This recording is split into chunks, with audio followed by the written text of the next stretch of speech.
The views and opinions expressed by tonight's guests and topic of discussion do not necessarily represent the official policy or position of S4, its hosts, syndicated carriers, or anyone associated with this broadcast. Any rebroadcast or reproduction of this broadcast or podcast without express written consent of S4 is strictly prohibited. Listener discretion is advised. Because we don't understand how life formed, it is difficult to estimate this probability. The likelihood of a complex molecule like DNA being created by random collisions of atoms in a primordial ocean is fantastically small. In an infinite universe, it would happen in some places, but they would be very far apart. If we want to find advanced intelligent life, our best bet is to listen for radio signals.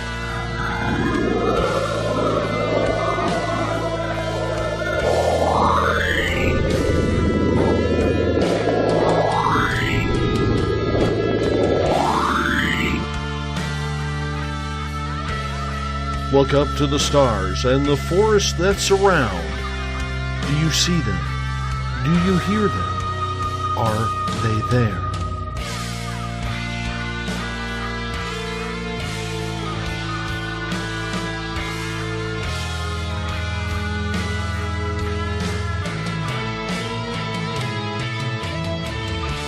SpacedOutRadio.com presents S4 with Forest Moon Paranormal's Eric Cooper and friends. Also, take the time to join the Forest Moon Paranormal Facebook group. I knew I should have made a left turn at Albuquerque.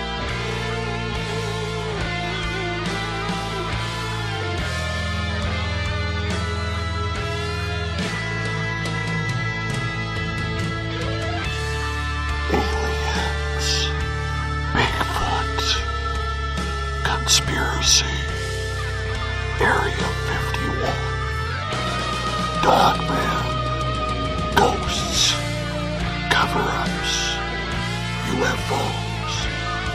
The hidden will reveal itself.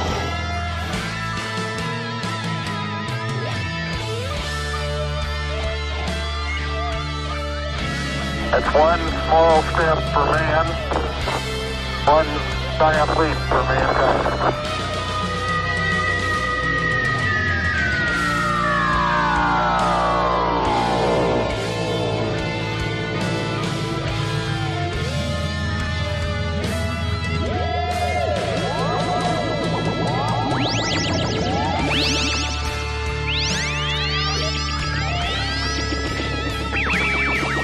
Buckle up, space travelers. It's time to go live on S4 with Eric Cooper.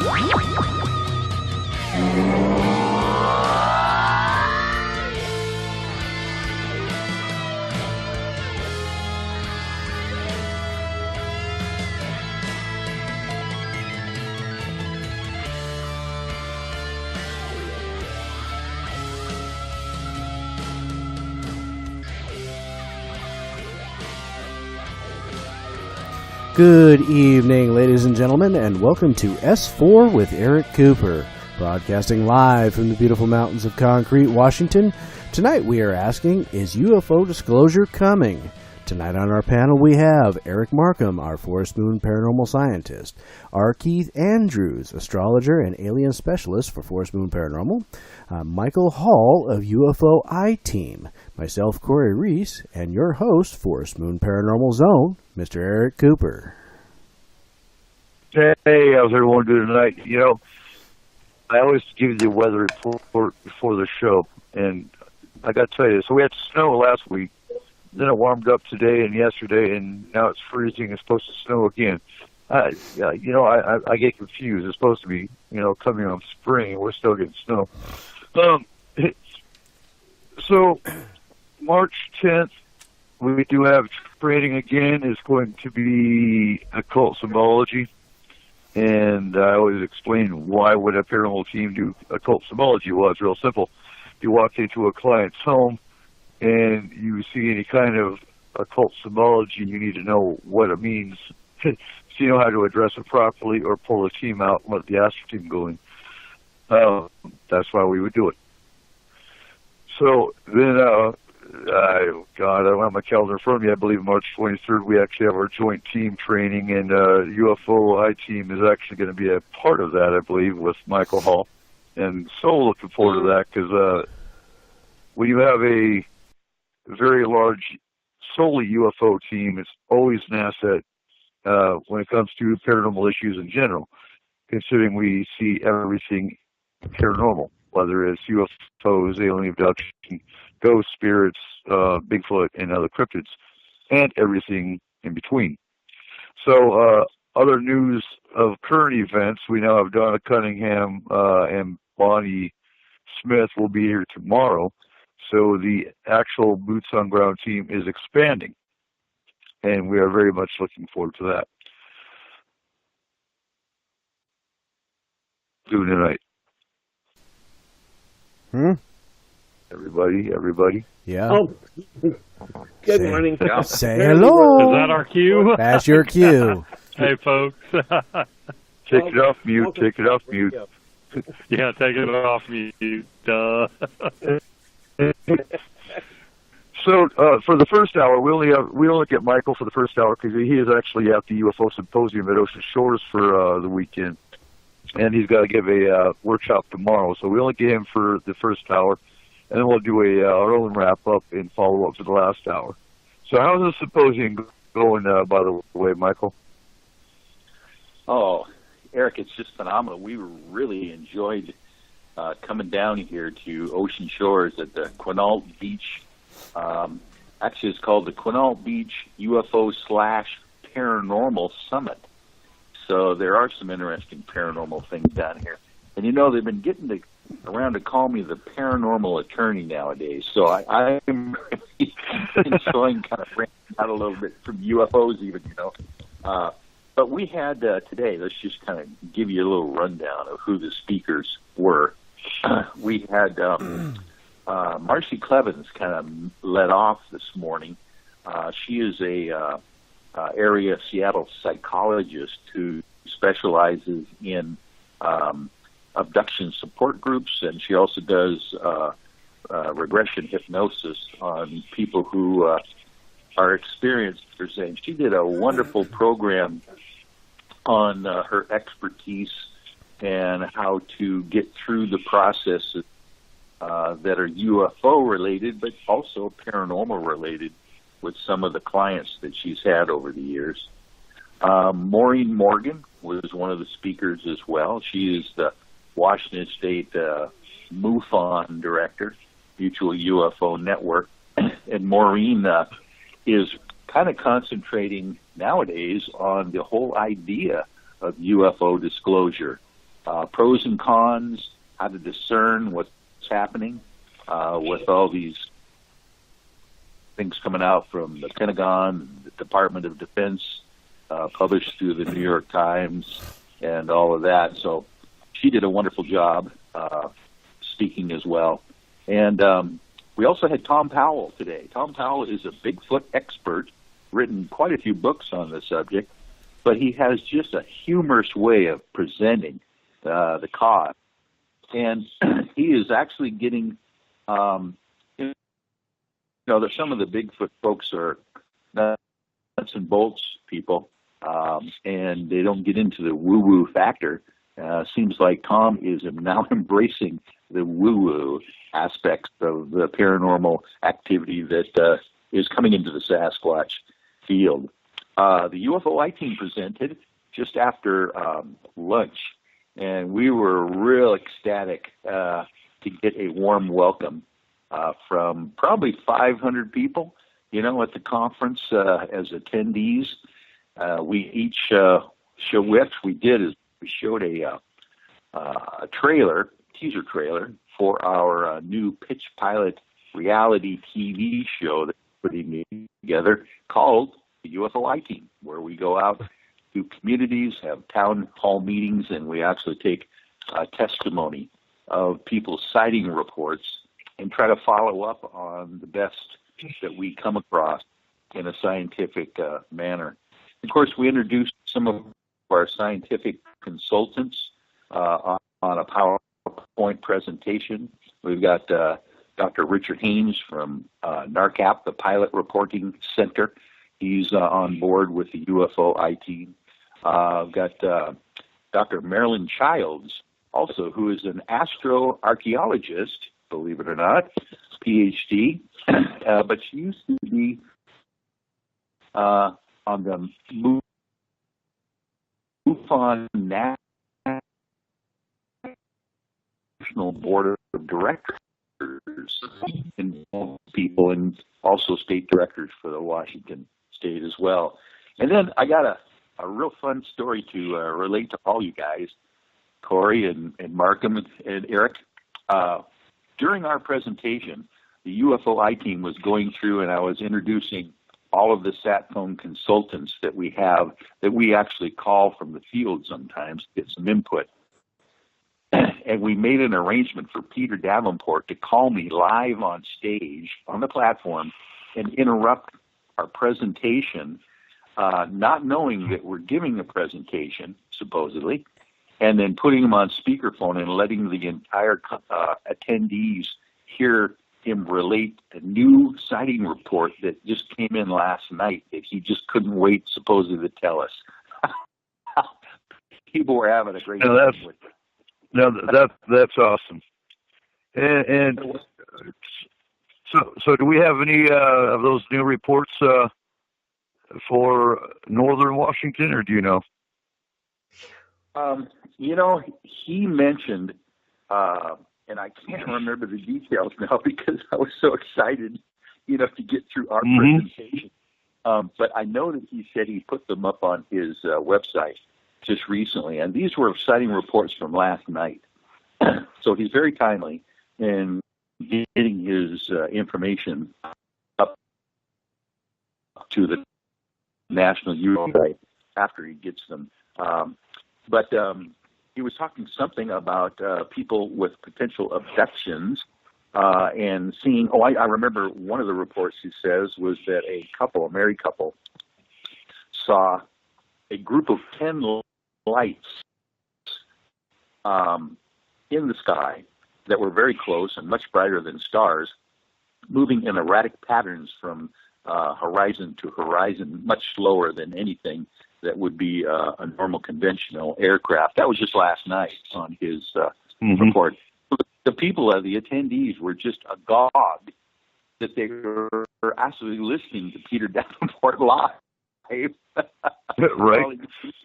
On our cell phones. So that was a little bit of a theater we put together, but it worked out really well. So let me just round out the evening by letting you know that David Paulides was the last speaker this evening.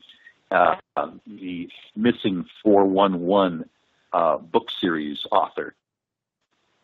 And he's always a wonderful speaker, and brought to the attention to everyone how so many people of all ages, by the way, toddlers to senior citizens, are missing in national parks around the United States, seemingly in clusters, by the way. He's got kind of a map that he shows of people disappearing with no clues, some of them never found, and they don't have any evidence of where they went, or even the search and rescue dogs and canines they use can't even track them. So he was fascinating.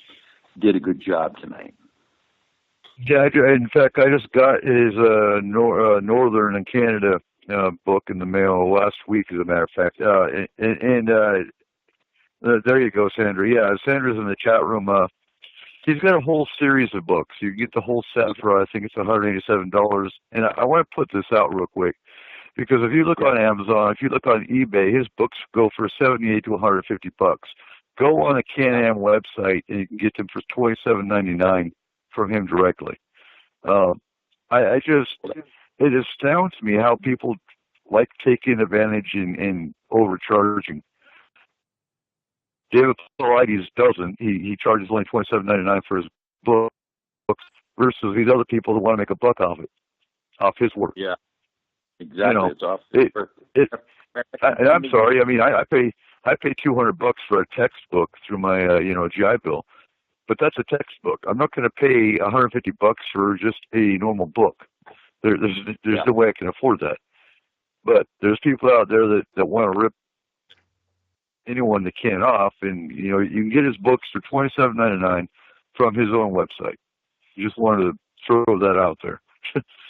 And so yeah, that's great. Now, you know, I need to get his cluster map because I know we have clusters up in this area as well. I've been following Polite's work for about 3 or 4 years now.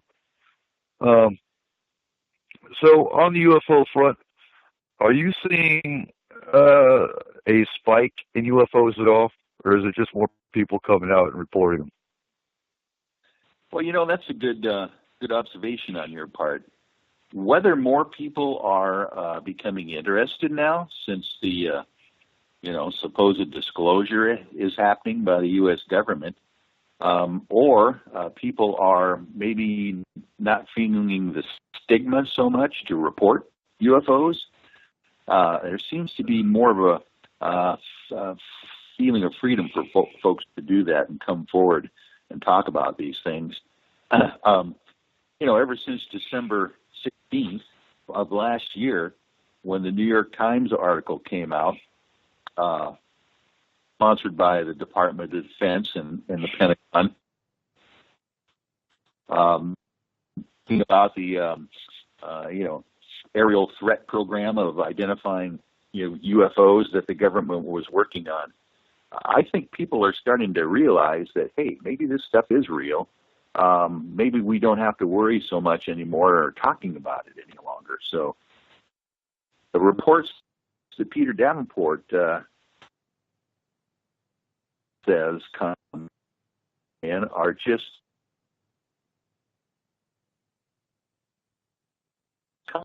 coming in streams, and I think people have always seen them. It's just now they're reporting them more. Right. And I would agree with that, because but at the same time, I'm kind of torn, because I don't know if there's more lights in the sky, or in a day where everyone's got a camera, everyone's got a cell phone, everyone's got a video cam, everyone's out taking pictures. And on the flip side of that, it's easier to fake things. You don't know what's real and what's not. It's unless you actually have someone to analyze it. Yes. And I love Newfork. I love because Peter Davenport's been in this field, I believe, since I'm not even sure how long he's been in the field, but I know when I first got into the UFO field in '94, he was around. He was one of the first sites I started tracking. Yeah, exactly. And you hit the nail on the head right there. I was first time I met Peter Davenport was in 1995 at the Seattle MUFON convention, and I was in his attorney for the National UFO Reporting Center for the last 23 years. So that's exactly how long he's been doing it.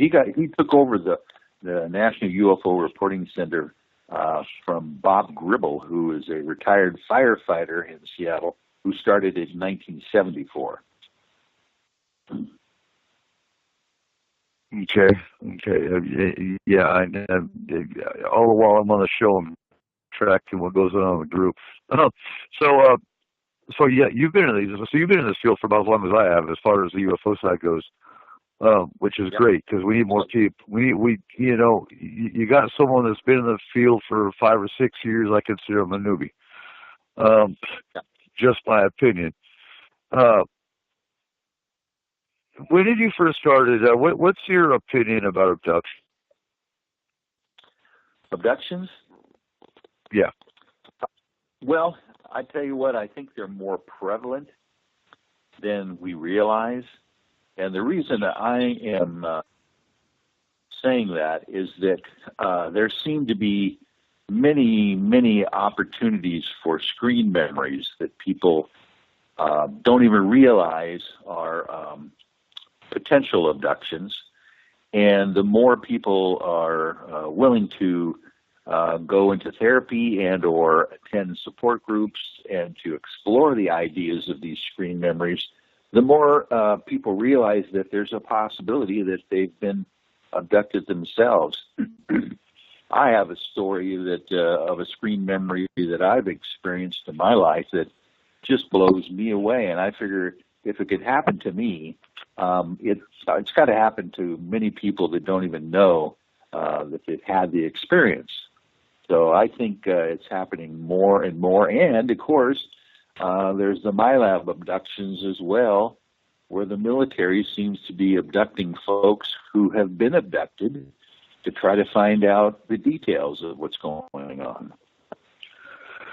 Right. Now, again, I always use a coin as an example, but yeah, there's always a flip side. It's either the military that's looking into what's going on, or you have the other side of the coin of people that think the military or the shadow government is working with alien races in abduction. I don't know. No, I don't either. I've dealt with enough races personally that I know they're here. I don't need proof, because I personally know there's aliens here. That's beyond a shadow of a doubt. So as far as the abductions go, it's in the last 20 years or so, I've worked with over 100 abductees. Until recently, we're actually stopping abductions with the astral team. And we've done that for a year now. I know you are. You guys are on the cutting edge of that entire phenomena. So thank you for your service in that regard, because there are folks who just need help. They can't figure out what they're going to do and have nowhere to turn. Right. Well, and then there's the ones that attack me because they think all the aliens, like we were talking before the show, aliens are wonderful. They're all benevolent. Well, no, they're not. The ones that have the benevolent experience are what I call contactees. They have a wonderful message. They have the Space Brothers. An abductee doesn't ask for it.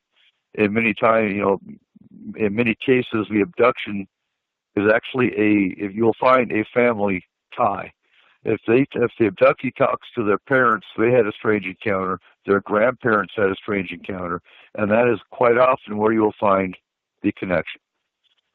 Exactly, you got it. Because then I have people that contact me that are scared they're going to be abducted, and what I tell them basically is, look, if you haven't been abducted yet, chances are you're probably not going to be. Now, there is an off chance that, there's another race out there that is abducting that's not using bloodline. You never know. I'm always open to new possibilities. And the one that says they know everything, the one that says they're never going to learn something new is a fool. Because we learn something new every case we do. Whether it's a poltergeist or a, malevolent spirit or an abduction, or a new Bigfoot encounter. We're always learning something new. Yeah, that's why it's paranormal. That's right, and that's why I like you guys at Forest Moon. You guys are willing to not get stuck in a rut and to explore new areas and keep your minds open, and discerning. So that's to you guys' credit. Now, I do have a question. What kind of technology do you guys use over in the UFOI team?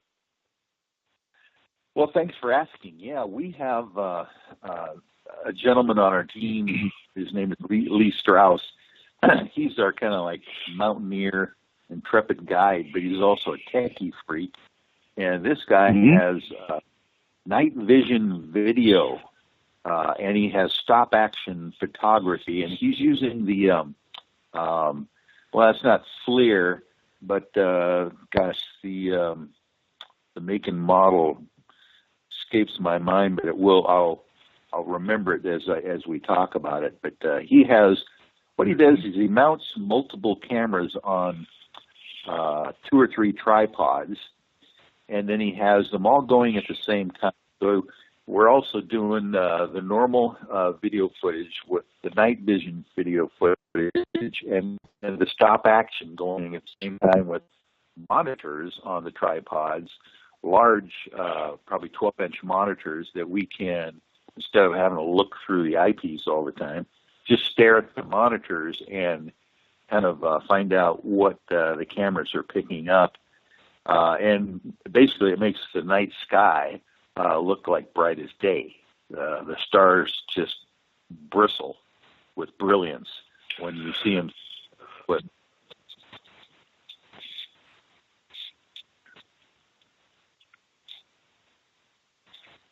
Okay. It sounded like we cut. I wasn't sure. So you talk about mountaineering, and I want to bring that up too, because you guys do wilderness type survival training too as well, don't you? Not all of us are so inclined, but we do have a couple of guys on the team who are just outstanding at wilderness survival. Matter of fact, Lee Strauss and Ander Uristi typically go out on investigations with us. What we'll do is, let's take example Glacier, Washington, up you guys' neck of the woods there. We'll do a town hall meeting. We'll do an investigation of some of the sighting reports up there. But then those two and maybe a couple of others will take their camera gear, the tripods on their backpacks, and they'll go up to 10, 12,000 feet and hike in, drive as far as they can, and hike in, and they'll spend the night on the mountain in what he calls is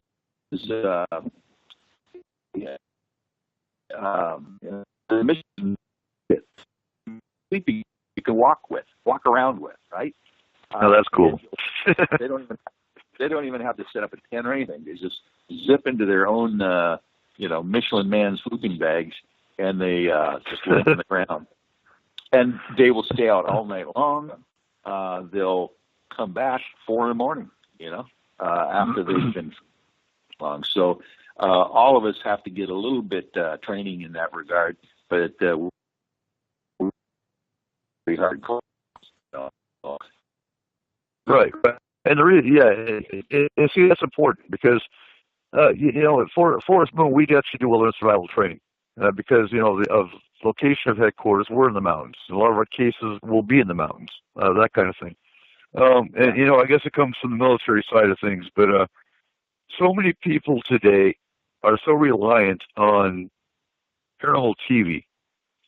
And if you're watching, say, Mountain Monsters or these Bigfoot shows, and I always use these as examples, but so you got Joe Stuffy from the city that wants to go out and look for Bigfoot. And they don't show you the mountainside or the woods side of looking for Bigfoot. Bigfoot's not in the city, he's in the mountains. And so, they emulate what they saw on TV. They were wearing khaki shorts and a bottle of water and a camera.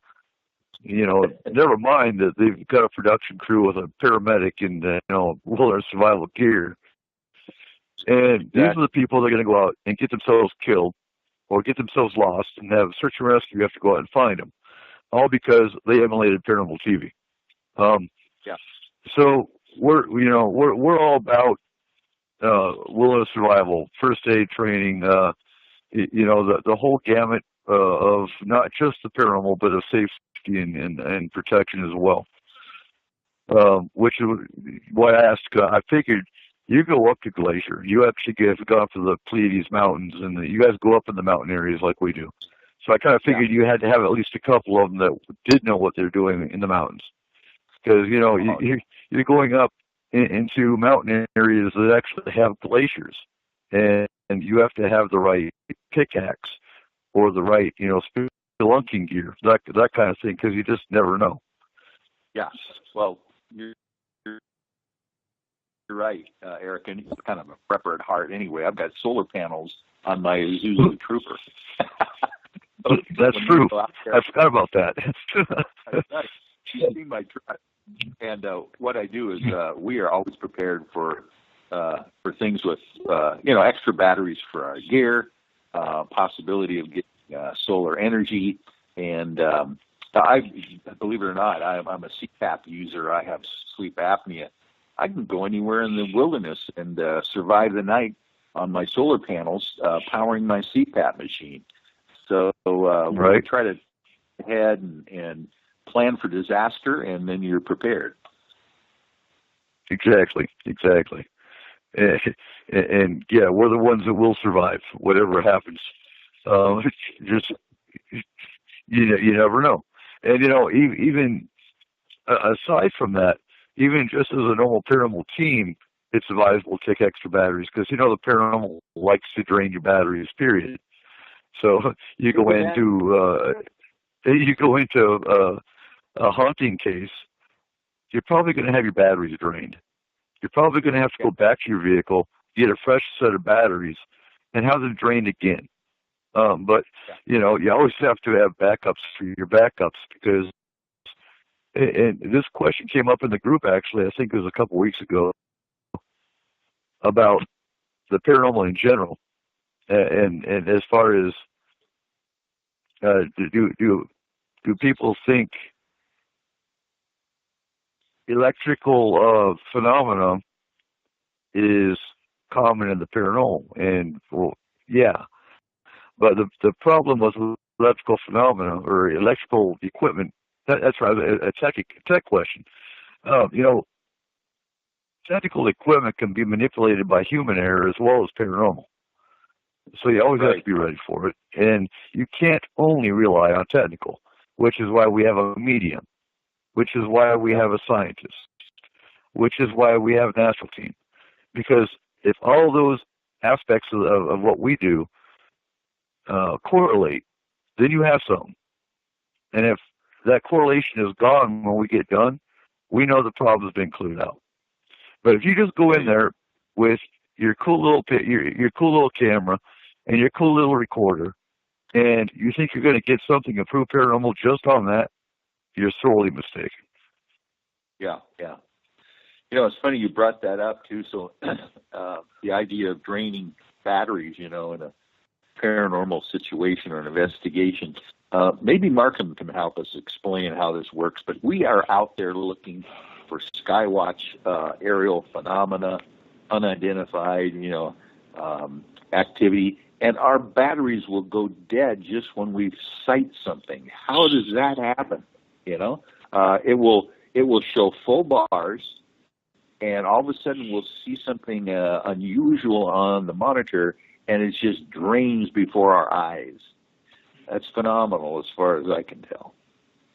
I don't know. I've got a theory that direct current, because it is a steady state current, it doesn't alternate, it doesn't have phasing like alternating current. I think it's just a more easy to consume form of electricity. That's fascinating. I never thought of it that way. That's it's a great theory. It's a steady fire. It'd be the metaphorically, analogous to sipping off of a fire hose, as opposed to, a sprinkler, something that's on and off. Yeah. And it's always, in a standard battery, you've got a plus minus, but it's a 9-volt battery. It's a steady supply of 9 volts or whatever your battery size is. Yep. So I think it's just, the junk food of the paranormal.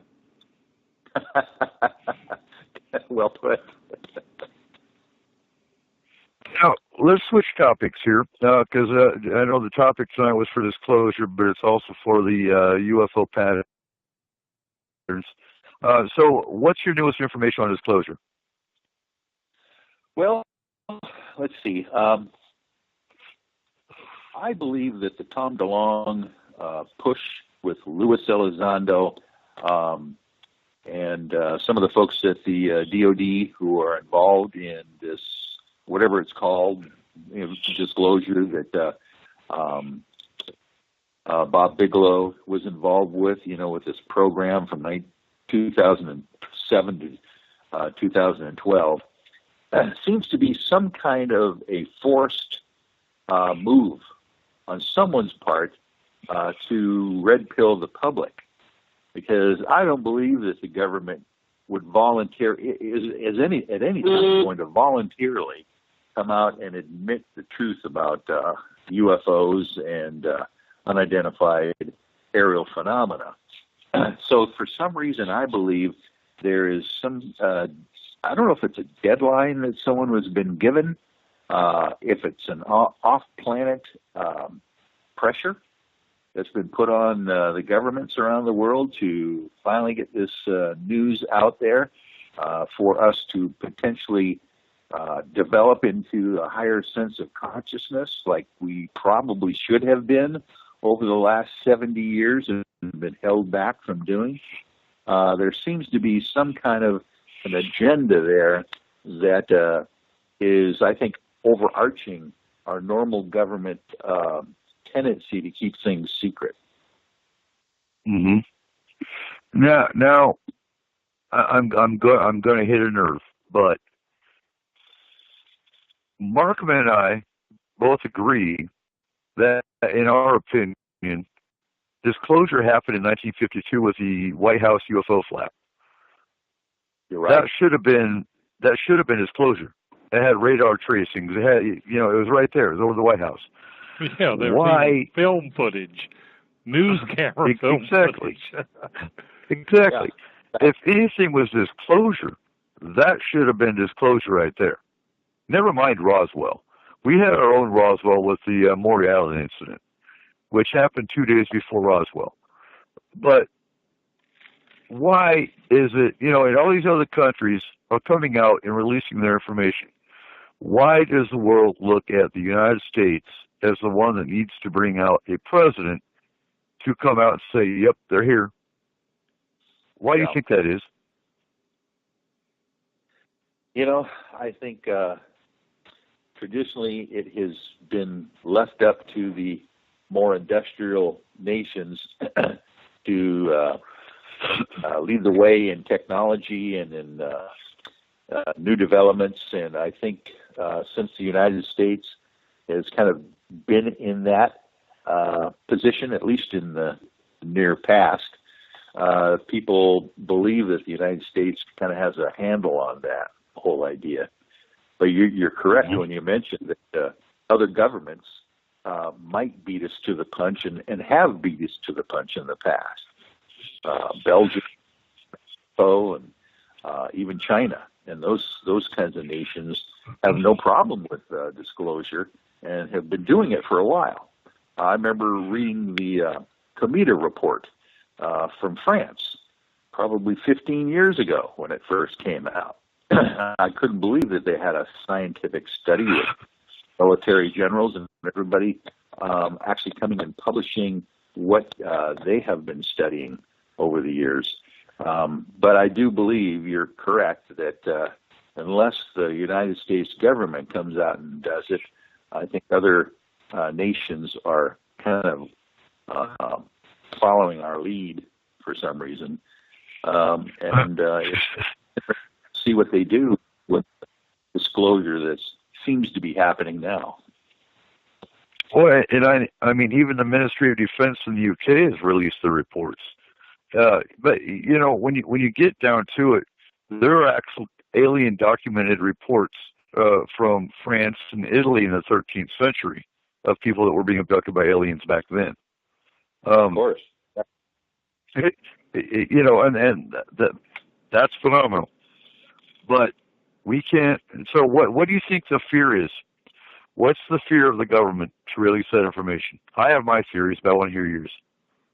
Yeah, I'll bet you do. Well, my theory is control. If for instance, and this is something that the UFOI team has been working on as well, is that at one point there is going to be some kind of disclosure. It might not be full disclosure. It might be what they call soft disclosure.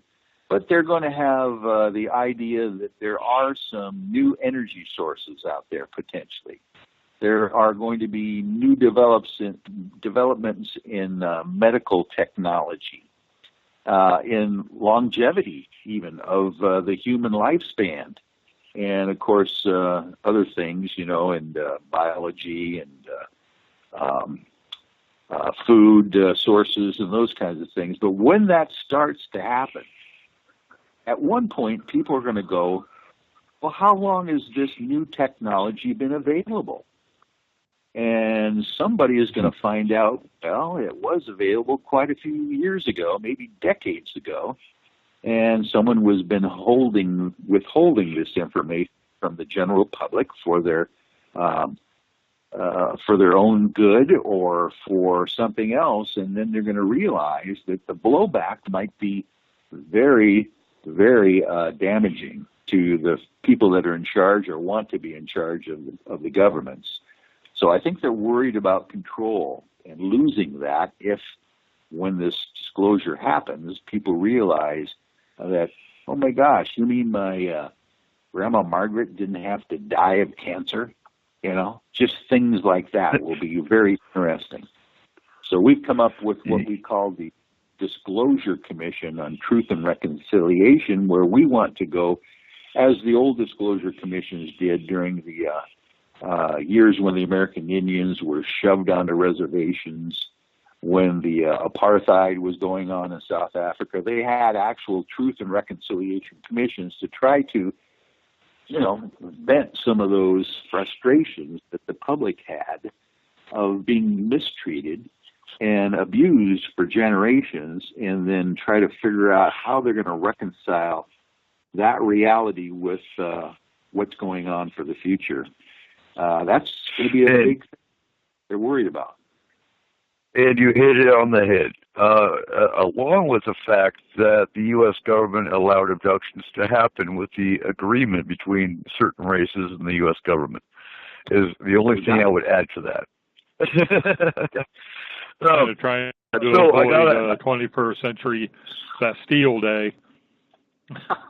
Right. Yes. So I've got to ask you, what do you think Tom DeLonge's play in this whole, game of chess was? Well, I think he was a victim of circumstances and timing, and is being used, of course, by the powers that be for this agenda of their own. I mean, everyone knows that they've been studying UFOs well before 2007. That's right. Advanced, threat program going on. But the fact that he was available and interested and had a kind of a plan himself to try to help out in some regard, I think they jumped on board with Tom DeLonge and said, well, this is a good thing. We can use this to reach the young people, try to keep the disclosure under control the way we want it. And, of course, the whole To the Stars Academy is riddled with counterintelligence folks, Pentagon people. Yeah. State. So, you got to realize right from the beginning here that we're not going to get the truth or the whole truth and nothing but the truth. We're going to get their version of it, Mm-hmm. And in the meantime, everybody else gets to suffer. Yeah. Exactly. But, you have the whole Clinton and the whole election process where, supposedly Clinton was going to reveal disclosure and whatnot with her campaign. And that was before Tom DeLonge came out and said, oh, look, To the Stars Academy. I mean, he might have started on the UFO field or, interest in 2007, but he didn't really come out in the public eye until, wasn't it last year? Yeah, October of last year was his first big press conference, of course. But right. I think you touched on something very significant there, because it was John Podesta, of course, who was Hillary Clinton's campaign manager, who had even said previously, when he was working for the other presidents, that this was his biggest disappointment, that he wasn't able to get this UFO stuff disclosed while he was doing it the first time. So I think he was well on board, like you said, with the Clinton campaign to think that this was going to be our chance with Hillary. She even learned the new term, unidentified aerial phenomena. They coached her on that. But so when Tom DeLonge when she lost the election, then they figured out, oh my gosh, now what do we do? And of course, I think they had the idea that Tom DeLonge was interested, and they probably went to Plan B with him instead of Hillary. So I've asked this before, but I'm going to ask you, where do you think President Trump fits into this whole scheme? Or does he? Oh, I think here's my theory on the Trump election. My understanding has been, and this is a little bit of a history thing that I heard about, but my understanding has been is that ever since 9/11, the rank and file military and rank and file counterintelligence and intelligence people, not the top brass, but the rank and file folks were totally disgusted at the fact that 9/11 even happened. They knew that for something like that to happen, there had to be some manipulation at the top. Okay, so well, let me tell you. Let me tell you this real quick. Take Homeland Security. It's even in my textbooks in Homeland Security that 9/11 was an inside job. That's not even a conspiracy theory anymore. It is fact, because we had those at the top intelligence brass that warned the White House that 9/11 was going to happen. Many of those guys got fired for even saying anything. Yep. So even in the intelligence community, that's one reason they're disgusted, because, yeah, they let it happen. They were told it was going to happen. And I think that was why the rank and file got disgusted eventually. I've heard the White Hats involved decided that they were not going to allow this kind of thing to happen again with the election that came along where they could actually make a difference. And for some reason, they said, we are not going to allow the rigging of the election to happen the way it's always been. And I think Trump was kind of the default mechanism after they decided to stop, the programming of the voter machines, in different counties around the United States. And so when he got elected, it was almost as if Trump probably was one of the most surprised people on the planet that he actually got elected. But I think he's running with it. And at least at one point, the people are believing that there's a chance now. So I don't know. Yeah. But, and it surprised me when he released the JFK files. Yes. Yeah. Or was allowed to release the JFK files, which makes me wonder, is he going to be the one that's going to get UFO files released? Well, it sure looks like he's heading that direction. With all the other bold moves that he's going to make. I believe he is smart enough to realize that he can't just come out tomorrow and make the announcement.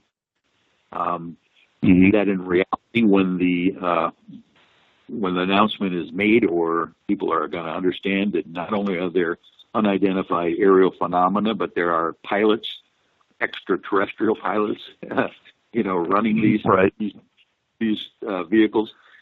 That there are a whole lot of folks' paradigms that are going to shift majorly.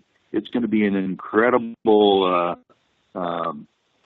problem for some folks that have been raised a certain way and have a certain way of thinking. I don't think the young folks will have as much problem as the baby boomers out there. But I think that could be something that they're worried about. They don't want to have a revolution or a rioting in the street process, because all of a sudden we realize that we're not as special as we thought we were. Agreed. Totally agreed. So we're coming close to the top of the hour. So if you could, real quick, tell the listeners how they can find IUFO team. Oh, yes. Thank you very much. Well, we've always got the website, UFOiteam.com. And our Facebook page. You just go to Facebook and just punch in UFO I-Team with a lowercase I. And matter of fact, we've been doing this lately, Eric. We've been live streaming on Facebook our weekly meetings so that people become involved on on a live basis and even put input into the group, and we are able to communicate that way during our meetings. So they can always find it there as well. Sounds great. And so what's the agenda and plan at the UFO Symposium for tomorrow? Well, we have an interesting opportunity. We're one of the only 3 presenters have been chosen to do workshops tomorrow. I think David Paulides and Maureen Morgan from MUFON and the UFO I-Team. We are going to kind of surprise some folks tomorrow and actually have a channeling session in our workshop. We have the opportunity to do 3 workshops, and each of the presenters will, and then the crowd or the attendees are going to rotate from symposium or workshop to workshop. And we're going to start out with an actual channeling session with one of our certified hypnotherapists and a really intuitive channeler by the name of Trish Lee. I think she is phenomenal at what she does, and probably bring in her favorite channel is to the Arcturians. So I think that will be for folks to see. We also have an abductee, Barney Alexander, who is the only guy I have ever heard of who actually punched out an alien. I'm not talking Travis Walton, where he threatened aliens to try to keep them away from him. I'm talking a guy who actually came out of a trance and physically was able to actually kick the alien and knocked him down and out for some reason. They had to take, the other buddies had to come and rescue him. Of course, it didn't last forever because my friend, the UFO I-Team member, was put really quickly back under immediately, but he has this recollection of being abducted and being in a mortal fight with an alien. So he's going to tell his story there. And of course, I'm going to round out the evening here with my little old cosmic estate planning seminar. It's a very short one, about 10 minutes or 20 minutes, about how people can plan for potential disclosure of secrets, whistleblower secrets, in a trust package, which is kind of unique. I don't know if anybody's come up with it yet, other than myself. And the idea being that someone wants to disclose some insider information, whether it's governmental, whether it's corporate, or whatever, they can do this in what I call a disclosure trust. So we're looking forward to tomorrow. No, that sounds great. Now, who puts on the symposium? It's the same folks, Johnny Manson, and the Quinault Beach UFO Paranormal Summit. Okay. And they also do a Bigfoot symposium too. When is that one? That's coming up in November. He always kind of does it in the fall. Yeah. I'll have to see if I hit that one. Sounds great. And I do have one more quick question, if I can sneak this one in. And we hear so much lately about MUFON and Bigelow buying out all these big UFO organizations. What's your thoughts on that? Well, I think it has backfired on MUFON. Matter of fact, Maureen Morgan, our state director, has said that they've really cut the ties with Robert Bigelow as far as the national organization goes, and they are trying to regain their impartiality and reputation back again, because they realized there was a lot of damage done, by doing that. So hopefully they're going to be able to get back their impartiality. Okay. So they are trying to, so they have cut ties with Bigelow, and they are trying to get themselves their name back? They are. Yeah, they all right. That's encouraging. It is. It is encouraging to hear. And we are getting close to the top of the hour. I think it's been, I think, the fastest hour that we've been on S4 in the last year and a half, almost 2 years. Anyone got any questions of Michael real quick?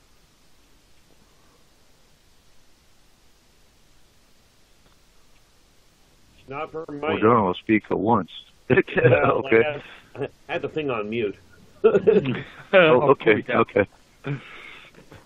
Well, listen, great show though, there, Mike. Well, yeah, thank you. Listen, if we're signing off here soon, I just want to make sure I thank Corey and Markham for jumping in there with us tonight. And Eric, you are one of the best interviewers I have ever run across on radio. I love your voice, and I just really appreciate you being able to come on. You know. Oh, that's awesome. That's awesome. Yeah, and like I said, we'll have you back on because there's so many more questions I could be asking you right now. And for our local folks who are listening, actually, yeah, Michael is going to be coming for training. He's going to be teaching us paranormal and the law because, yes, he is the paranormal lawyer. He does know law. You've been in the legal field for how long? 30 years now. Yeah, 30 years. He is the Forest Moon lawyer along with Peter Davenport and the Spaced Out Radio lawyer. And so, yeah, he's going to be talking about paranormal and legal issues for our training. So go ahead and thank you, Michael. Been a great hour. Second hour, we have Tesla coming on with us as well. And we'll continue our talk about disclosure. And Corey, go ahead and take us into the break. All right, yeah, I get everybody hold on here in just a minute. When we come back from break, we will continue our discussion on UFO disclosure. Tonight on our panel, we have Eric Markham, our FMP scientist, R. Keith Andrews, astrologer and alien specialist for FMP. We've had the pleasure of having Michael Hall of UFO I-Team on this evening. Of course, myself, Corey Reese, and Eric Cooper of Forest Moon Paranormal. When we come back from break, we will have, for second hour, Tessa Nicole Thomas Peterson from Four Corners Paranormal joining us. Join us every Saturday night at midnight Pacific Standard Time. You can find us on Spreaker.com, SpacedOutRadio.com, and The Fringe FM. Check out Spaced Out Radio with Dave Scott Monday through Friday, Spaced Out Weekend with Joe Roop Saturdays, and Elizabeth Anglin and Cosmic Passport on Sundays, all at 9 p.m. Pacific Standard Time. Also check out The Fringe FM with shows like Lighting the Void with Joe Roop and a plethora of other good shows. Ladies and gentlemen, we will be right back. Hi there, this is Dave Scott from Spaced Out Radio, and I want you to come on a nightly journey. Starting at 9 p.m. Pacific, midnight Eastern, every Monday through Friday, you can come hang out with me and the other space travelers. We have it all from Carl the Alien bouncing on by to those misfit gnomes causing havoc. It's 3 hours of fun and entertainment on those topics the mainstream really doesn't want to touch. Come get all paranormal with us at SpacedOutRadio.com, and together, my friends, along with our resident guitar god Bumblefoot, we own the night. Become more intimate and interactive with Spaced Out Radio. Join our Space Travelers Club with your new membership. For $5 a month, we'll provide you with special access to the website, monthly prize draws from books to psychic readings, along with monthly newsletter, private interviews, and more. Sign up today to be part of Spaced Out Radio's experience. Looking for a place to advertise at a very reasonable cost? Look no further than Spaced Out Radio. SpacedOutRadio.com has an advertising tab that you can click to check out our daily, weekly, and monthly packages to play on the radio, or our website including social media. From commercial spots to banners, we have it all. Check out our competitive pricing today. This is Eric Markham, news editor for the Spaced Out Radio's The Encounter Online. We have put together a great team of writers and journalists from all over the world to bring you top-quality paranormal stories. From alien encounters to the latest conspiracies, you won't find any of that fake news here. True stories and top-notch reporting as we look to bring these experiences to the mainstream. The Encounter Online, only at SpacedOutRadio.com. Do you want to know the truth? Do UFOs exist? Are aliens real? Are the governments hiding the biggest secret in history? We're UFO seekers, and we're on a hunt for the truth. Subscribe to our YouTube channel and follow along with us as we journey across the United States, visiting UFO hotspots and alien hotspots, trying to document the UFO phenomenon. Catch us on Spaced Out Radio every third Monday of the month as we discuss Area 51, UFOs, and more. And also, don't forget to subscribe to us on YouTube. Have you had an experience you can't explain? Would you like someone you can trust to look into it? We have just the place. The SOR Sightlines Report is the place for you to find answers. Whether it's Bigfoot, UFOs, Dogman, ghosts, aliens, or anything strange, the Sightlines Report will get you connected with one of our expert researchers to find out what's going on. All of your personal information is kept 100% confidential. The SOR Sightlines Report, a place for you to find the answers you need, only at spacedoutradio.com. Welcome to Spaced Out Saturdays with me, Dave Cruz from Beyond the Strange. Our weekly feature on spacedoutradio.com will take you around the world discussing everything from the paranormal to the latest conspiracies from the top guests in their fields. We won't leave any story uncovered. Spaced Out Saturdays at spacedoutradio.com starting 9 p.m. Pacific, midnight Eastern. You hear footsteps in the empty room above you. A rocking chair begins rocking by itself. Don't be afraid of the things that go bump in the night. Reach for Spirit Storybox, the iPhone app the Huffington Post UK called the only ghost hunting app you will ever need. Spirit Storybox. The spirits are telling their stories. Are you listening? It's Cosmic Sundays with me, Elizabeth Anglin, in Cosmic Passport. Let me take you down a 3-hour spiritual journey where we will get into everything from ET contact to Psychic Sundays. It's a journey of listening and learning together with some of the best professionals in their fields. You can tune in to Cosmic Passport at spacedoutradio.com every Sunday starting at 9 p.m. Pacific, midnight Eastern.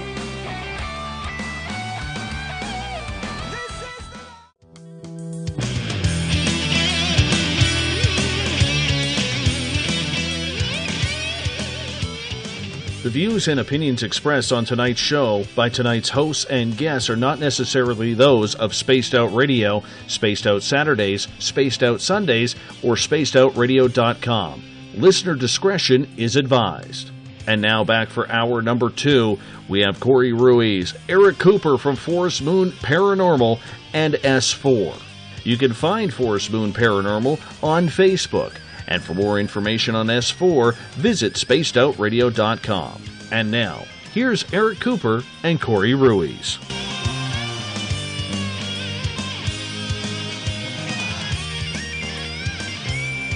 All right, welcome back, everyone. For those of you just joining us tonight, we are talking about UFO disclosure. On our panel, we have Eric Markham, R. Keith Andrews, and now joining us for second hour is Tessa Nicole Thomas Peterson of Four Corners Paranormal. Welcome back, everyone. Thank you. This time all right, so we're all here and we're all talking. So we for those of us joining us, we just said goodbye to Michael Hall. He's at the UFO Symposium in I guess it's not Ocean Shores. It's over by the ocean. There we go. Over by the ocean. That's good, Cooper. Great. You know, that's a nice centralized location. So that was a very fast hour, a very information-packed hour, actually. And so now we're going to kind of pick apart and discuss what we just talked about for the last hour. And I loved his answers because, UFO I-Team is right on board with what Forest Moon Paranormal does and stands for and works with. So, it's always good to find teams that have the same common goal, work the same way, and have the same belief system as far as what the paranormal is and what it is not. And it's refreshing because it's hard to find valid teams that work the way we do. Because, to be honest, let's be honest, Forest Moon is considered by many to be a woo-woo group. But what is woo-woo? Woo-woo to me is reality. To the closed-minded, to the closed-minded that only watch TV and only look at technology, it's woo-woo. That's the bottom line of it. But technology and TV do not help clients. that's it in a nutshell. Well, yeah, So, technology the first and thing- TV is kind of dumbing us down, and that's the point, I guess. It is. And it's there for one, ratings, and it's there for entertainment. To me, the paranormal is not entertaining. It is very traumatic for a lot of people, and there's nothing entertaining about that.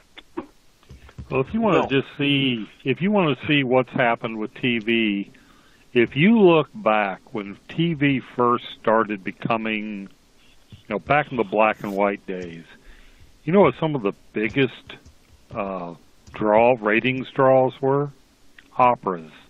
They would have opera performances, symphony performances like the Longines Symphonette, things that people would listen to on radio, and then Shakespeare plays. Now what's the biggest draw? Keeping up with, just think of the lowest common denominator and something that you would scrape off the bottom of your shoe, and that's what the hit on TV is now. That's how badly it has degenerated since its inception. Something like Keeping Up with the Kardashians. Well, I wasn't going to mention the name, but because I would vomit. But yeah, that's what I'm telling you. You look at this crap out there, this highly scripted so-called reality garbage, and it's sickening. And I'm just going to announce it now because I'm actually kind of excited about this fact. But we do have a local production company that is interested and will be in a talks process with us as far as getting a documentary on paranormal emergency management.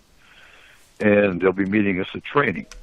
And they will be using Forest Moon Paranormal kind of as a documentary on how we handle paranormal emergencies and what a paranormal emergency is. So if that works right, it's done the right way and not, a director kicking a rock in the background and going, "Did you all hear that? Oh my goodness, was that a ghost?" No. Hopefully we'll be able to open some eyes, and hopefully his documentary is valid. Congratulations. And don't say congratulations yet. Again, I haven't met these people. I don't know how this is going to go. It may or may not go. I've talked to TV shows before, and nothing ever happened with them. Again, I'm not one to release client names, so I don't get a phone call back. Well, I hope you that's what have it boils better down luck to. than I did. All right. Well, I had Hollywood approach me. Somebody out of Hollywood approached me to tell my life story, and I told them what they could do with the contract they sent me. And I won't tell you that on air. Right. So, Keith, during the break, Markham had a question for you that I want to answer on the air. Okay. And what if I don't want to answer it? No, please. Okay. You're right. Should I let me re-ask the question, or so the audience knows when right. Michael Hall was talking about, it seemed like with this movement toward disclosure that there's a force behind it. My question to our Keith Andrews is there an off-world push? Because it seems like, to me, disclosure is coming whether the powers that be want it to or not. And that just, to me, that means something's about to give. And I just want to know where that force is coming from. Well, the consortium itself is certainly not pushing for it. They are gearing up for the eventuality of it, because you are right. It's going to happen. The dam is breaking. There's already fracture lines all over the place. But they're not pushing to have it happen so much as they are preparing to cope with it on their end. Because the fact of the matter is, from their perspective, it's got to be a natural occurrence. It's not orchestrated. If they orchestrate it, then mankind does not evolve properly. But you are absolutely right, and I don't get the feeling it's going to be very much longer before. I mean, we're already, and if my understanding is correct, over 50% of the people that are able to communicate with over 50% of the humans believe that UFOs are out there. Or at least that there's a possibility of it, and that number is going to start to snowball. But that's my next question for you, Keith. Do you think the human population is ready for disclosure? On the whole, quite frankly, no. But on the other hand, if we wait for them to be ready for it, we're going to be looking at the 24th century. Yeah, it's never going to happen. We keep waiting. I think that's one of the things that you just have to take the plunge. It's like getting into a cold pool of water. You don't do it slowly. You just get it over with, and I think the shock has got to come and go and rip the Band-Aid off. Well, exactly. People that say, "Well, we want to wait till we're ready to have children." Trust me on this one, you're never ready. Yeah, that just doesn't exist. Right. But no, it is going to happen. But the consortium itself is not, and none of the races that are up there that I'm aware of really are pushing for disclosure. They're just not pushing to hide it. Oh, so it's sort of a passive. Well, it just seems like more and more evidence is getting leaked. More and more, it's like a glacier that's slowly creeping across the land, and it's rather inexorable, and nothing's stopping it. Well, what did you guys think about this sighting over Milwaukee? And at first they're like, "Oh, well, that's seagulls," and of course it's not. You can look at it and see that it's not. There's no flapping of wings or a regular flight, pattern. I will say the only thing that leads credence to that, the only thing that leads credence to that seagull thing is the way the trails, because a night camera does have sort of you get a trailing effect, but there's no way I think that was a flock of seagulls, whatever that was. And there was one that actually turned into two if you watched it enough times, It just wasn't normal. No, there was something. Well, that's like that spiral thing that happened in Norway, and they tried to say it was a Russian missile that flipped around. It's like, no, the tip would not have stayed perfectly in the middle of that entire, maelstrom at the that was not the official explanation. Did not queue up to the visual information. So, okay, is there like a group out there that's maybe pulling some of this? I don't know, going rogue.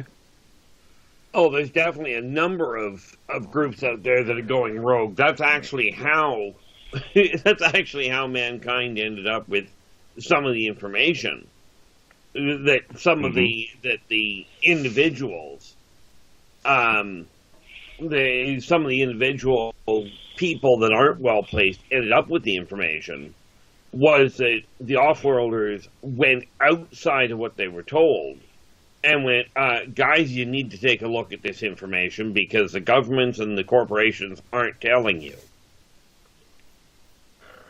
Well, it almost seems like somebody's going to have to intervene. It comes to a point where you're in stasis, you're getting stagnant, and an outside force is going to have to nudge things along. Yeah. Well, yeah, they're going to have to any way you do it because, it's going to happen. It's not something they're going to be able to ignore, if you will. Try as you might. But it's one of those things that, you know, people can say, and I've heard people go, oh, you know, I can handle that. A really good friend of mine used to say you can handle any sort of thing on the paranormal because he was just, you know, he was one of these people that I can handle it all. And, you know, if his idea of handling it was a good one, frankly, he just about had a nervous breakdown when he was faced with it. You know, and this is like, and you know yourself, you take people in the military that go, when they first get in there, they go, I can handle this, there's no problem, I'll be able to deal with everything that goes on in combat, until they run into it. And don't get me wrong, as you well know, I've got all kinds of respect for the people in the military, but the reality is that there is a very big difference between the theory of coping with things and the reality of it. And you never know how you're going to react until you're in that situation. So, you know, you can't predict what you're going to do until you're there. Absolutely. I mean, I never, when I had it pulled on me, I never would have expected the reaction I had. Right? But as information comes out and as people start to have more and more experiences, and especially when they start to run into what we'll call confirmed off-worlders, people are going to have to come to it. It's going to be a case of individual reaction that has to be looked at. And, of course, as you're well aware, mob mentality. Well, it seems like we're so primed and there's so many icons, and it just seems like we are conditioned for it now, by and large. I'd love to say that was the case, and in theory it is. But in reality, it's not going to work out quite that way. Well, I think a lot of that would depend on the off-worlders' approach, too. I mean, don't pull the Independence Day thing, well, yeah, that'll go hovering over a city and, you know, scaring the crap out of everybody. But although that would work to make sure everybody knew they were there. Well, yeah, that's kind of the way Arthur C. Clarke penned it in Childhood's End. But as anybody who's read that book knows, that didn't really end well for us. Well, you know, the fact of the matter is, this is one of the reasons they haven't come out and said, hey, we're here. But on the flip side of that, if they come out on an individual base, humans on the whole open fire first, especially the people that are supposedly in control. Right. They're not likely to fire if a ship shows up as compared to if a half a dozen off-worlders do. It's like person is, you know, one-on-one, humans are a pretty decent bunch. Yeah. But they have tendency to be herd mentality, and if the bellwethers in the crowd are panicking and saying, shoot them down, see if they're friendly, that tends to be the mentality that overwhelms the decent individuals. Yeah. I'm still... Such Go ahead. Such an oxymoron, because how do you shoot at something to see if it's friendly, you know? Well, that was just a quote from the 50s or 60s. Actually, it might have been an actual general that said, shoot them down, let's see if they're friendly. You know, it was just that frustration of how do we, you know, we get these things fly circles around our best aircraft and we can't do anything with them. So, you know, let's shoot one down and see, you know. Yeah, like shoot them down and establish a dialogue. Yeah, it was stupid, but you know. We know that shooting makes people relax. Oh yeah. That's always. Top shots always make me think. Oh, put the coffee pot on. I'm going to say I think the first president that actually came out and tried to do disclosure would have to be Reagan. And I know you all remember his speech to the UN Council.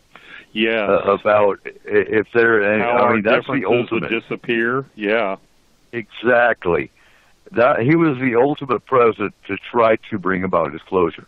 When like you just said, when he said if there was an outside interference from an alien race, how quickly our differences would disappear. Oh, yeah. Exactly. You know, and again, nobody really listened. Well, I like the way that Roddenberry put it. You know, the biggest problem that anybody's going to have dealing with off-worlders is going to be no cultural reference point. We won't know what they're until you take the time to talk to them. You're not going to have a clue what they're referring to because we don't have a common background to speak of. That is one of the things I liked about that Enterprise, the spin-off series. We got out there, and it's like there was so many faux pas and so many, saying things that were basically, mind your own business, human. You don't know what's going on here. It made it so realistic to me that, it wasn't like, everybody speaks perfectly good English and we all understand and we all have the same cultural norms. I would think that being completely different is going to be more the norm, or to being so alien that there's no, where do you find a commonality with something that is truly alien? Well, that's just it. I mean, the example that I got handed was, you're sitting there across the table from one of these guys, and it doesn't matter what race, so we'll just go with a nice one.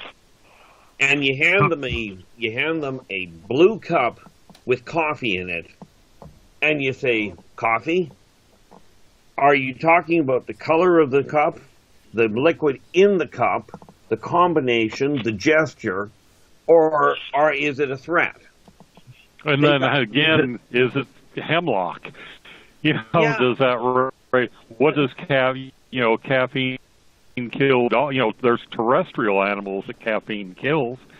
So you offer a cup of coffee to an alien, and caffeine is toxic to them. Did you just start an intergalactic war? No, it's not much of a war.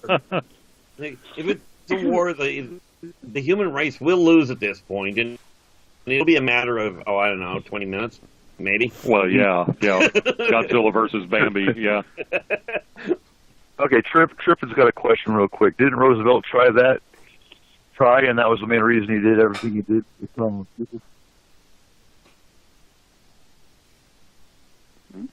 that just completely faded out. What was that? Didn't Roosevelt try that? Let's guess. Yeah, Reagan. What did Roosevelt try in the beginning? Well, he did put, like the WPA, trying to put the world, put the country back to work, but it was still, basically, if you look what Roosevelt did, it was cutting 6 inches off the bottom of the blanket and sewing it back to the head and saying, I made a longer blanket. It really took. I mean, it really took. Well, it was like, people are at work. Well, they were doing something, but there was no GPA. There was nothing being produced. It was a false. It was a feel-good measure, but it took. Let's be honest, it took getting us involved in World War II, ramping up our industrial military complex to pull the United States out of the Depression. And, be that, good or bad, that's what, ushered in pretty much, 20 years of prosperity. It wasn't until toward the end of the 60s, early 70s that tidal wave of productivity started to, dwindle out. Oh, yeah. I mean, World War II did work from that standpoint. But, of course, in World War II, if you wanted 1,000 bullets, you hired another 150 people. Well, yeah, you had to build. Yeah, I've seen some of those old factories. I've traveled with my dad when he would go.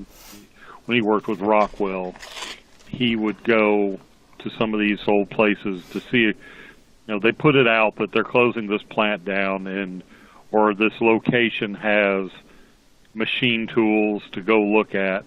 Some of these things had the original World War II badges. I mean, they were obsolete as hell. There's no way any modern company. But when you look at these places, they have their own weather inside of them. They're so huge. And you think at one time they were probably building 30 or 40 bombers, B-17 bombers in this place. And there was, they had to have cars to get from one end to the other to keep track of what was going on. These plants were gigantic, and that was just one.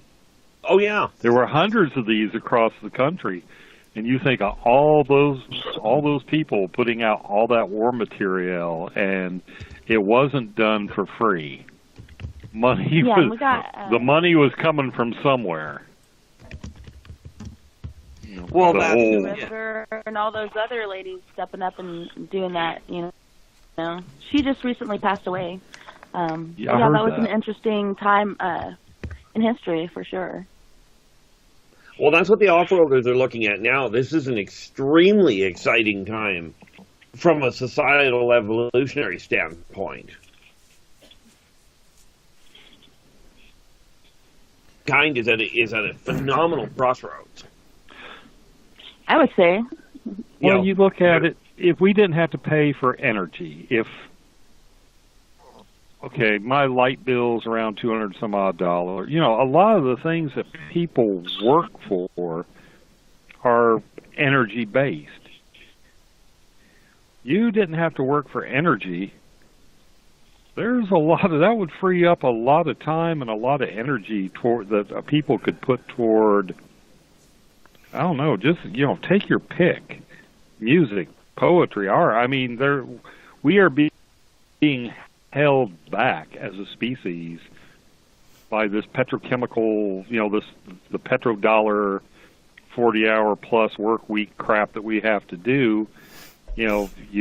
Plus you're programmed to buy all this crap that you don't need, which keeps you working the job you don't like, which then you buy more crap you don't need, and it's an endless cycle. Oh, yeah. And we're spinning our wheels in an evolutionary dead end right now. Well, yeah, they're dumbing us down, and there's a reason for it, and I'm not looking forward to what the reason is, but it is happening. Well, here's the thing.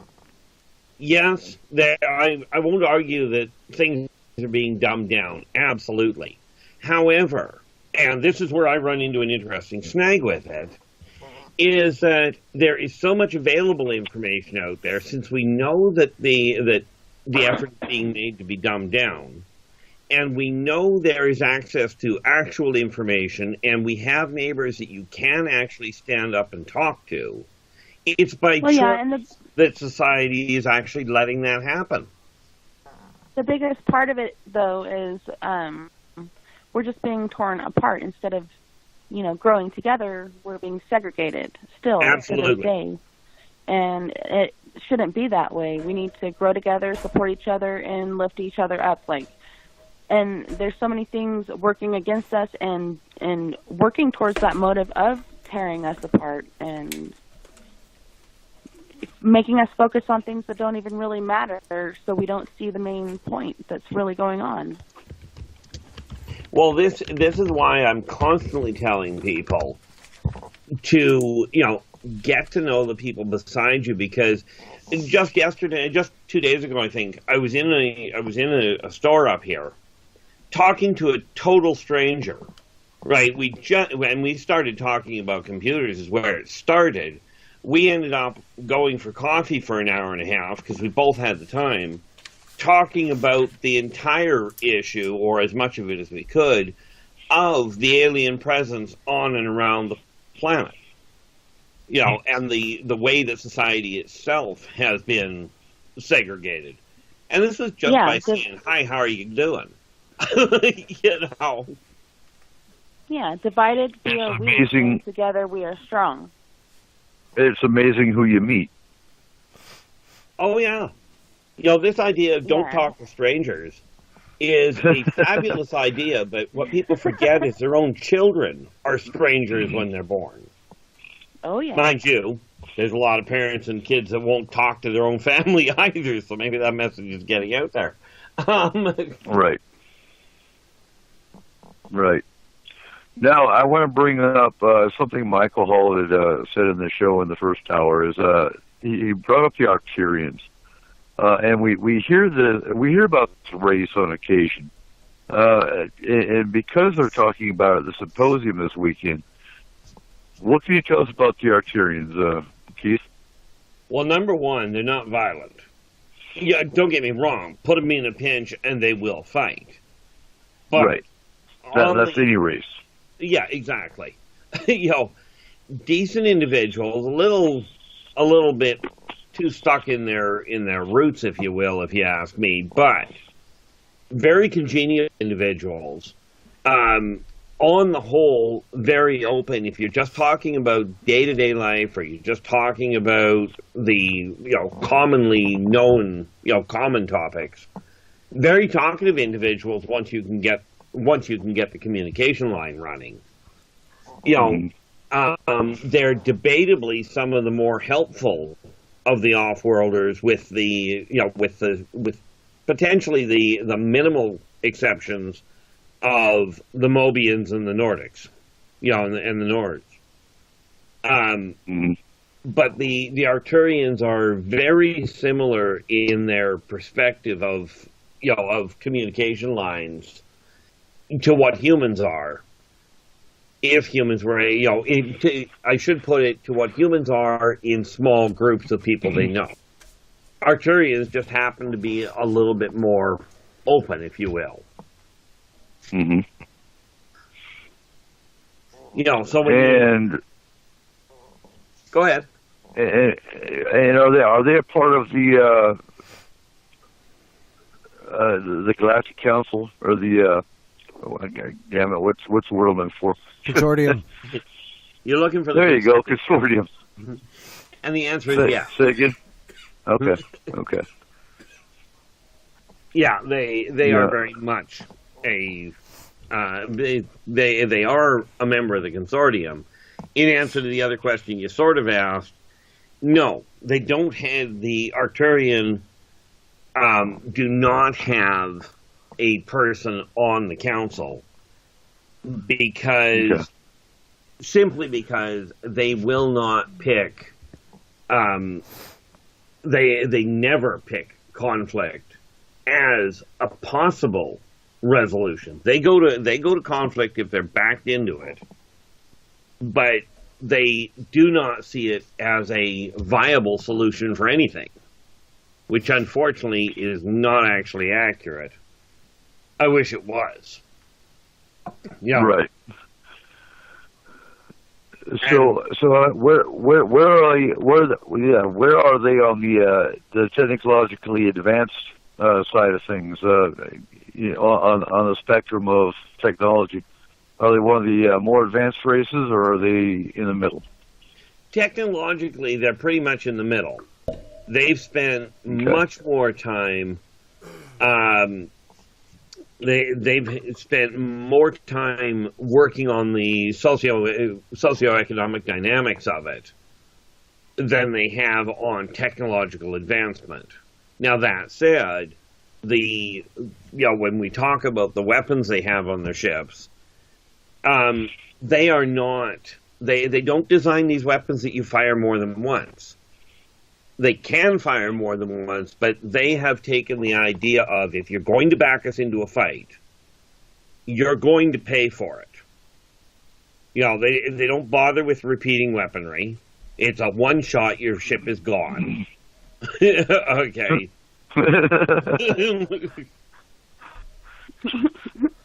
That's a good thing. Well, as far as I'm concerned, yeah. This is why they don't understand, why Arcturians don't understand human military moves.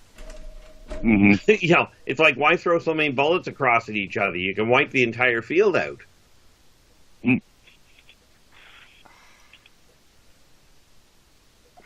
Okay, so technologically in the middle.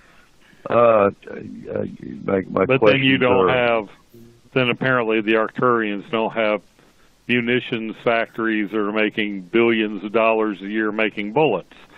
Oh Lord, no! They don't have a military industrial complex that has a profit for each one of those bullets that sails across the field. Oh no, they are much more interested in, okay, you picked a fight, but I wanted tea, so okay, I'll push the button, you pour the tea. Right. You know. And not a bad thought process. So what ships? So we know what some of the races fly. What ships would the Arcturians fly? Are they interdimensional, or do they actually fly a ship? Oh no, they do absolutely fly a ship. I've only actually seen one that they fly.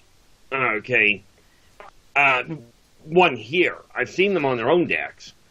But they look, I almost want to say they look like a stylized fighter pod. I've got a picture, and unfortunately that doesn't work that well, not on radio. But basically, they are very, very atmospheric dynamic, but they're built for interstellar. Okay, one of the engines on them, it's funny the way they do it, because they've got the technology to do it, but take an engine pod, slap a couple of very, very aerodynamic wings on it, and one of their favorite moves, if they're going to war, is cut into the atmosphere at high velocity and kick the burners in close to the ground. Net result, you fry the atmosphere, you shatter the planet's crust, and you're out before the Echo dies. You know, wow. Like we're not talking about people that play nice. You know. Well, it sounds to me like if they aren't going to play nice, then there's a reason for that, and they've exhausted all their options. They've been around for a while. Always fair in Love and War. Right. No, in all fairness, they really don't see it as all being fair. They go, if you're going to war, get it done, because it's much more enjoyable for love. You know, technically all is fair. Everybody's entitled to it, to do the same thing. But from their standpoint, they get so much more accomplished by working together that where they've built where they have put their energy, they didn't go into building superior armor. They built superior aerodynamics, superior telemetry markers, or telemetry equipment, and a real nasty tendency that would make some of the weirdest humans proud to stand beside them, because they've got some rather unique methods of taking the equipment they've got and putting it to a different use.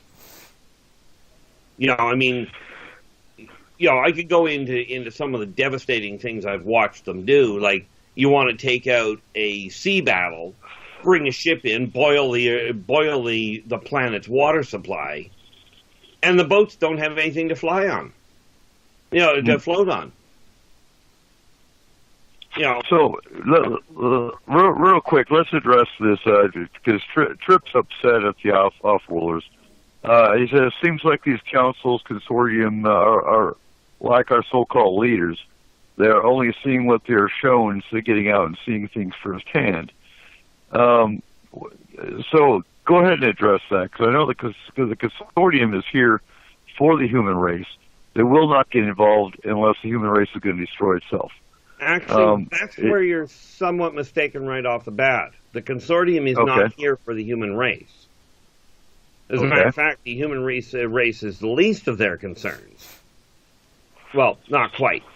The consortium is here to make certain that the planet, the neural net, and the triple helix info center, if you will, is maintained in perpetuity. If the humans survive, that's great. But the consortium, in and of itself, is not actually here to help humans. They do want them brought up to speed because they know humans have to be brought into the consortium. Right. Mm-hmm. But whether or not the humans survive long enough to do that is not the consortium's concern. It's whether they destroy the library in the process. Okay, gotcha. Yeah, gotcha. So they're here for the planet, not for the things that are on the planet, basically. Bingo. We're the bycatch. Yeah, and I don't blame them whatsoever. To me, humans are fleas. Ultimately, Strazazians, on the other hand, are here for the people, for the humans. Because we taste good. No, that's the Taclex. Oh, right. Okay. That's a Taclex. Depends on the race. Exactly. We taste good with ketchup. Yeah. And as it was put to me by one of them, ooh, fragile, aren't they? Yeah, I imagine. That is something when you consider what it, how very little it takes to, damage a human.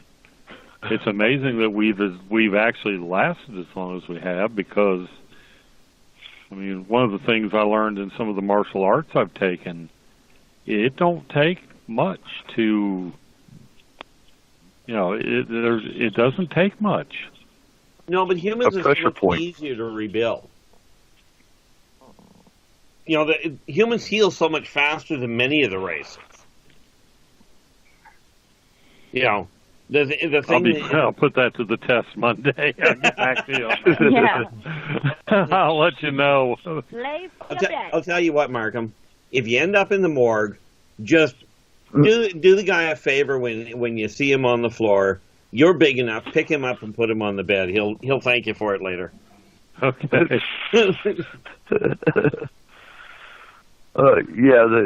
human shell is very weak. It is. Just remember, it's the soul that carries on. Yeah. Oh, yeah.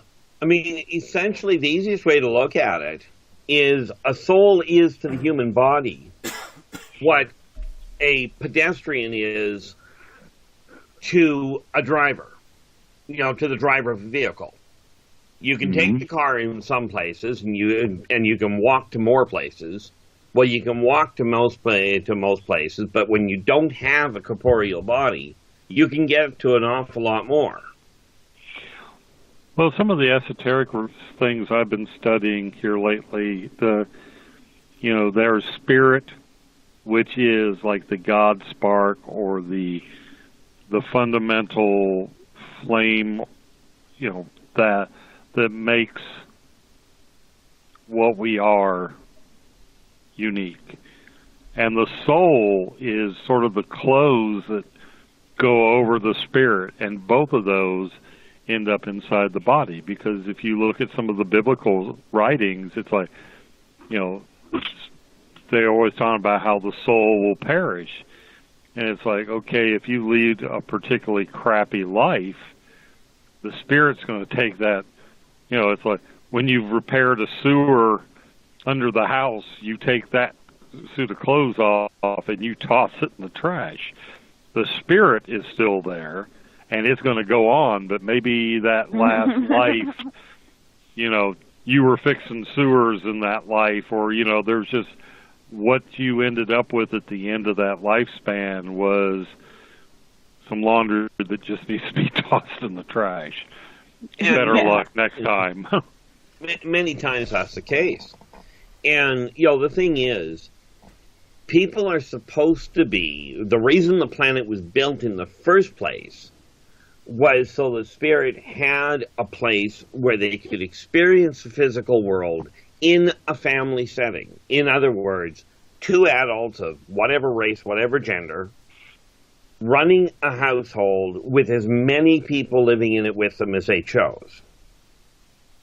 And we have gotten, the people on this planet have gotten so far away from the whole concept of even talking to the people in the same house. Never mind the ones outside. It's no wonder the world's having troubles. Well, I think what the problem is people are drifting away from, being spiritual. It's become less and less important in our environment.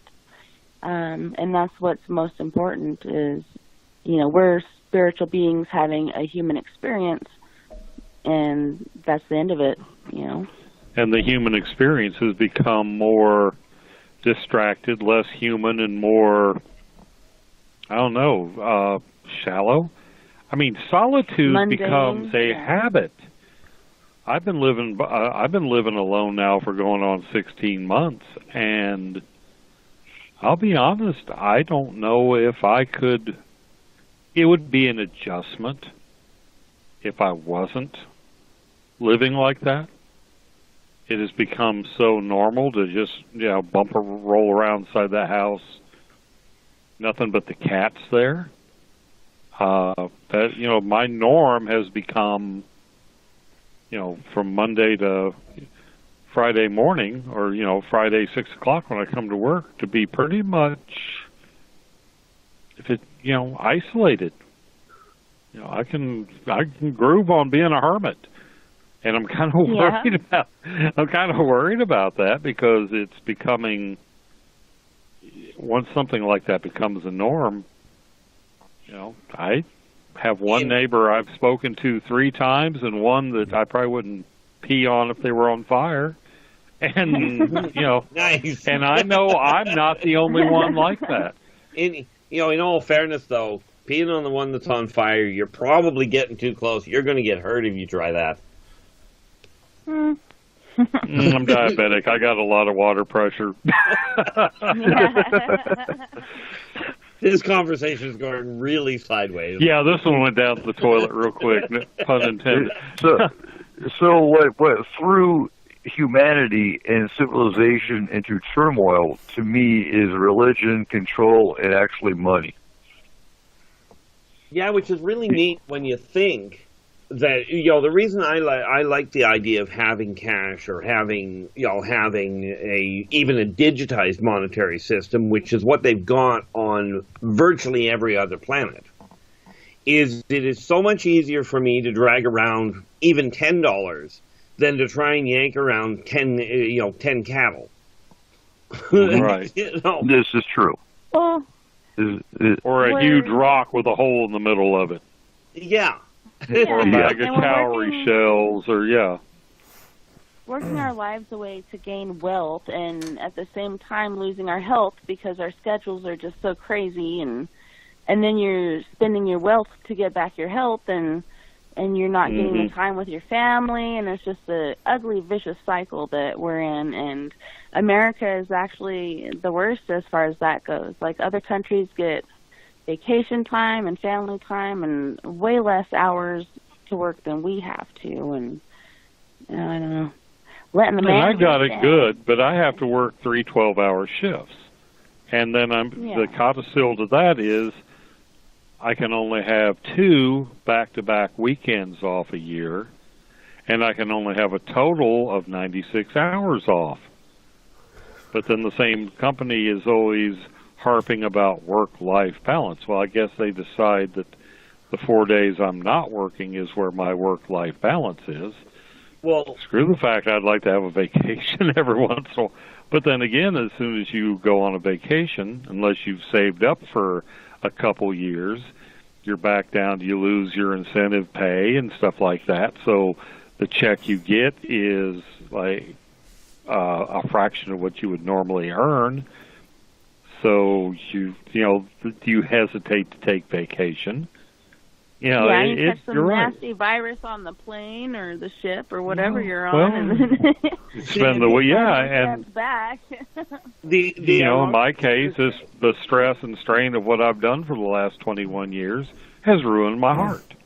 See, the ironic part of this is life has to be balanced. You balance it over a week. You don't balance it daily. But you balance it between personal time doing what you like, interpersonal, which includes your friends, your family, and that special someone, and the third area is your career, your education, and the fourth one that most people forget about is sleep. That one I've got mastered. Very important. That one I've got mastered. You know, another thing Yeah, that I got it mastered. I got 2 hours last night, and I grabbed an extra couple hours this afternoon before I came on the show. You know, another thing that I noticed more in recent times too, as well, is that you know, religion always keeps coming up, and it seems like the more and more you see it, the more and more the religions keep separating people rather than actually bringing them together. Yeah, religion. And well, if you I've kind of gotten a bit a bit ornery about it sometimes, you know, and you see so many people, especially here in this country, that you know everybody thinks that everybody's Christian. Well, that's just not how it works. And you know, the first thing I hear is somebody wants to talk about God, and of course I'm being an ornery bastard. I look right at him and say, "Which one?" Can you give me a name, please? Yeah. That's a viable. The silly thing is, if you look at especially since you brought up the Christian thing, if you look in the Bible, it tells you in the Bible, God is known by many names on many worlds. Okay, now how you can ignore the fact that everybody isn't going to call him God, or her, or it, whatever you want to do it. But ironically enough, the off-worlders have a very similar problem. Okay, off-worlders are more technologically advanced, some of them are more spiritually advanced, but they are not perfect by any stretch. And in all fairness, they're more worried about mankind's approach to getting off the planet, because what they did, the majority of them, is they developed a world government first, and then figured out how to go interstellar. Mankind is doing it in little pockets, and and has successfully gotten off the planet while trying to wipe each other out. It's like, oh crap, the talking monkeys are loose in the universe. Yeah. Oh crap, who let the humans out? It's like this thing, they look at it going, you know, you gave them free will when you built them. What were you thinking? You know. Well, then you look at it. If you look at the cycle of religions, it's like a 563. It's like a 2,000 year. Let's just round it off to say a 2,000 year cycle, and we went from a bull-based, or and it seems to be dependent upon which house the sun is rotating through. We've been in the house of Pisces for the last 2,000 years. The next one's going to be Aquarian.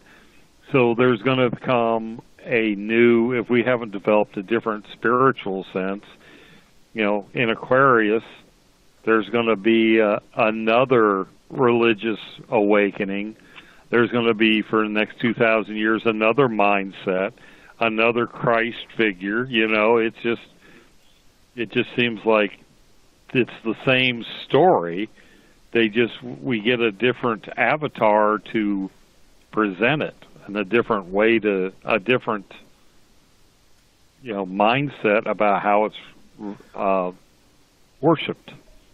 Well, the thing there is, and this is why so many people are getting screwed up. People are trying to separate science and religion. And, I'm not saying anybody on the panel here, but the neat thing is, if you look at it, they're mutually dependent, because religion explains the inexplicable until science can figure it out. Right. Thunder was the god's anger until we figured out that no, thunder is when lightning passes through the air, superheats the molecules, and they expand explosively. Essentially, yeah. So I mean, and this is why things have gotten so confused. Is everybody's going, I believe in the paranormal, I believe in UFOs, or I believe in God, but everything that encompasses just doesn't work for me. Well, it's like Christians not believing in the paranormal.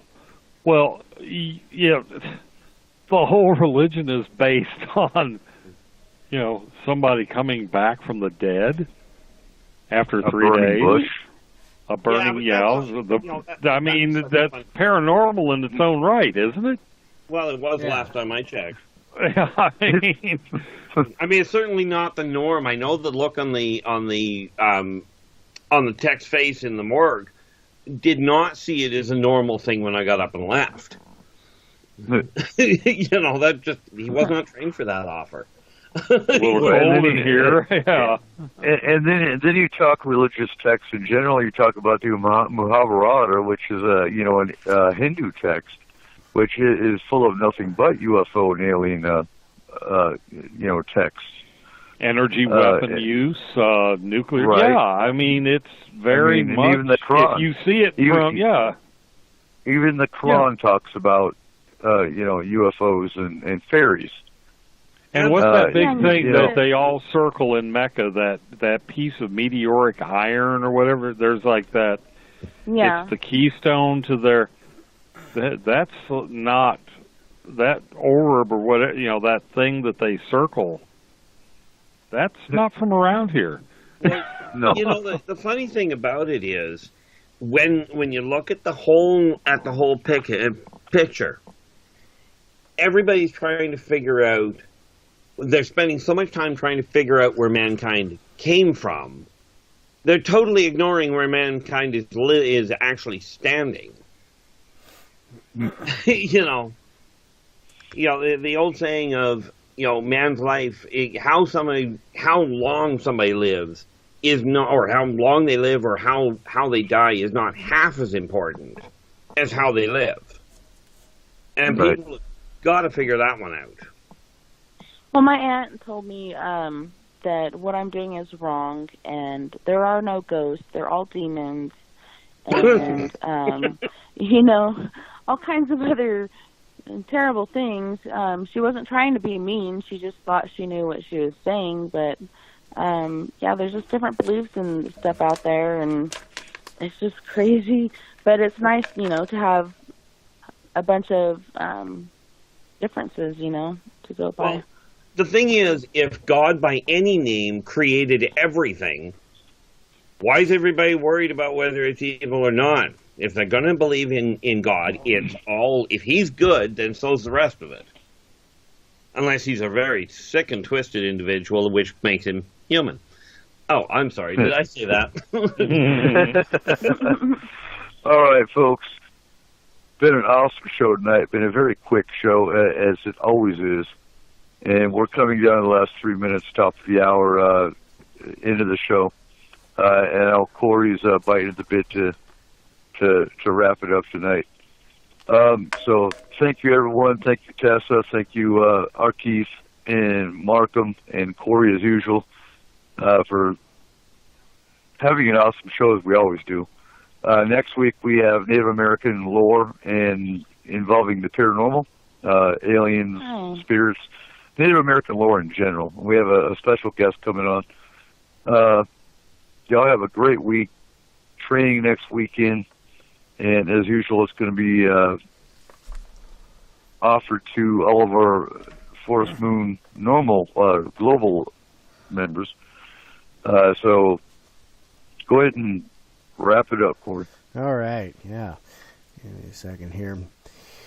Yeah, I would like to thank our panel tonight, Eric Markham, our FMP scientist, Arkeith Andrews, astrologer and alien specialist for Forest Moon Paranormal. I would like to thank, for first hour, Michael Hall of UFO I-Team. It was great being able to have him on. For second hour, I'd like to thank Tess Nicole Thomas Peterson from Four Corners Paranormal for being able to come in and join us. That was great. As Cooper said, you can join us next Saturday at midnight Pacific Standard Time as we talk about Native American lore and legend and how it coincides with the paranormal. You can find us on Spreaker.com, SpacedOutRadio.com, and The Fringe FM. I would like to thank all of our listeners because without you, there is no S4. And remember, keep your eyes to the skies.